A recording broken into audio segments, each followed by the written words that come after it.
Hey there! We all know that flowers are the perfect way to add a pop of color into your house. In order for you to get the most bang for your buck, I'm going to share a few tips today on how to make them last a lot longer. So let's pretend like you just got these fresh flowers home and they may have been out of water for like 20 plus minutes. The easiest thing to do is to pop them back in the fridge. Or if your fridge is small or packed and that's not an option, you can put them in a vase of water with a few ice cubes, and that's going to help revive them a little bit. The first thing you want to do is remove the plastic, and you don't want to mess up the flowers at all when you do this. So start from the bottom and cut the plastic up. I actually leave the plastic down, so it's just easier to kind of clean up afterwards.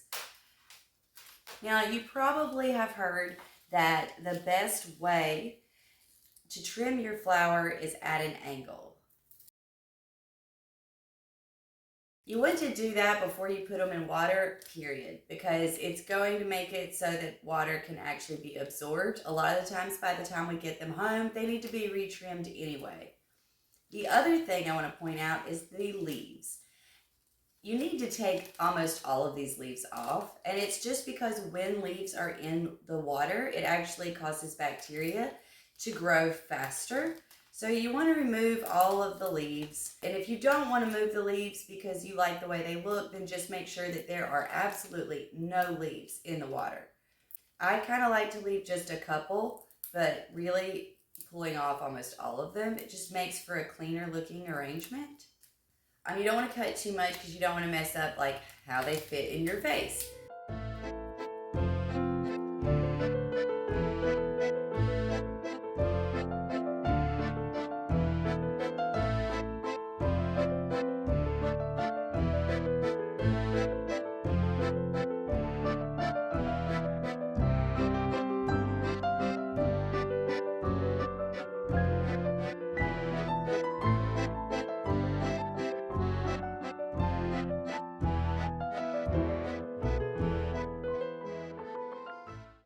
So you can see I'm going to end up trimming these so they fit my face better. And this is really good for composting. So if you compost, definitely throw this in.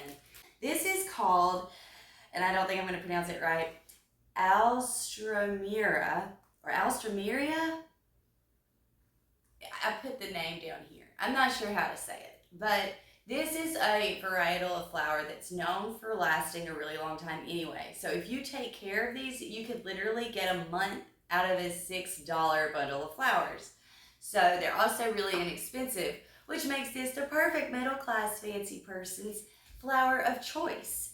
All right, so like I said, I don't want to fill the water up too much. I want to make sure that my stems are submerged in water, and I don't want to like fill it all the way up to the top because that just leads to like more bacteria in your water. Next up, I want to talk about the little packet of stuff that they give you when you buy flowers. For instance, these did not come with it.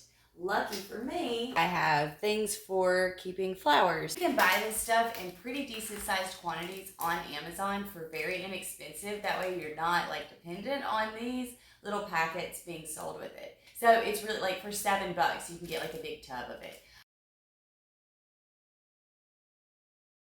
I'm just using regular scissors, but they do make a really good like clipper that kind of does the angle a little bit better. Mine got rusted, so I'm just using these. And now I have like a really nice length that I can work with.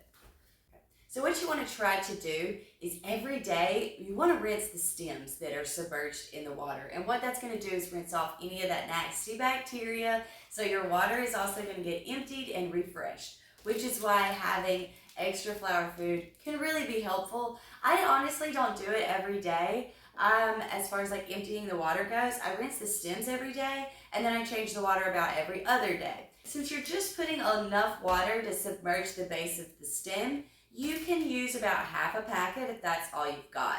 Save that, then in the next like 3 to 4 days, use the other piece of the packet.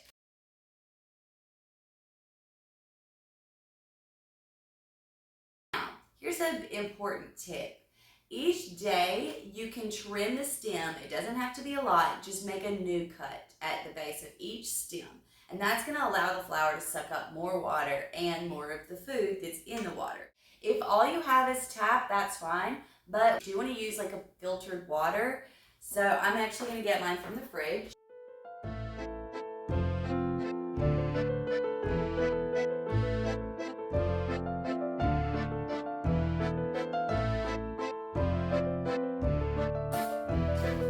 I'm actually going to use a butter knife. If you are keeping in mind that you're going to make a cut every single day, then you definitely want to leave a little bit of length on there so that they constantly fit in your vase. Also, make sure that your water is nice and cold. So one other tip is that you can put your flowers in the refrigerator every night before you go to bed, pull them out in the morning, and they'll last a lot longer that way too. So you can also put ice in the vase every night before you go to bed. That's a really good way to kind of get around that. So here's to being middle class fancy. I hope you enjoy your flowers. Bye-bye, take care.